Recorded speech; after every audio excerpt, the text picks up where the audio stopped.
சமீப காலத்தில் இந்த கொரோனா தொற்றானது வந்து வேகமாக எல்லா இடத்துலையும் பரவிட்டு வருது. கடந்த 3 வருஷமா இந்த கொரோனாவானது வந்து கட்டுக்குள் இருந்தது. VUMனு சொல்லக்கூடிய அந்த வேரியன்ட் அண்டர் மானிட்டரிங் அப்படிங்கிற ஸ்டேஜில் தான் இப்போ கொரோனாவானது வந்து இருக்கு. ஸோ இப்போதைக்கு கொரோனா தொற்று அப்படிங்கிறது வந்து கண்காணிக்கிற ஸ்டேஜில் இருக்கிறதுனால வேர்ல்டு ஹெல்த் ஆர்கனைசேஷனாக இருக்கட்டும், டாக்டர்ஸாக இருக்கட்டும், எல்லாருமே வந்து என்ன சொல்றாங்கன்னா இப்போதைக்கு வந்து அச்சம் அடைய வேண்டாம் அப்படின்ற மாதிரி சொல்றாங்க.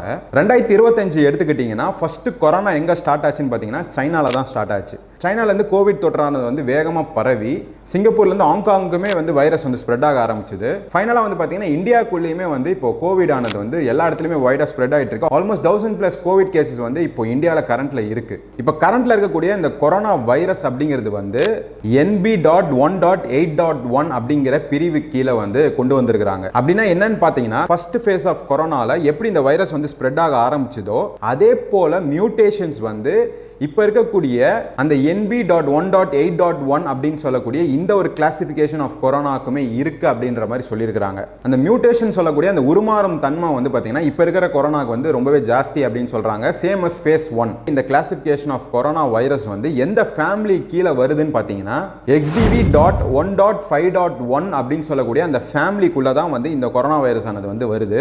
இந்த ஃபேமிலி எடுத்துக்கிட்டீங்கன்னா 2022 வரைக்கும் இருந்துச்சு இல்லையா, அந்த ஒமிக்ரான் வைரஸ் அப்படின்னு சொல்லக்கூடிய அந்த வகையான ஃபேமிலிக்கு உட்பட்ட ஒரு வைரஸ் தான் வந்து அந்த NB.1.8.1 சொல்லக்கூடிய இப்போ 2025 இருக்கக்கூடிய அந்த கோவிட் வைரஸ் ஆனது. இப்போ 2-3 மந்த்ஸ்க்கு முன்னாடி பார்த்தீங்கன்னா கோவிட் ஆனது வந்து வைடா ஸ்ப்ரெட் ஆகிட்டு இருக்குன்னு ஒரு பரவலான ஒரு பேச்சு போயிட்டு இருந்தது. அந்த ஒரு கிளாஸ் ஆஃப் கொரோனா வைரஸ் வந்து பார்த்தீங்கன்னா JN.1 சொல்லக்கூடிய அந்த ஒரு கிளாசிஃபிகேஷன் உட்பட்டது.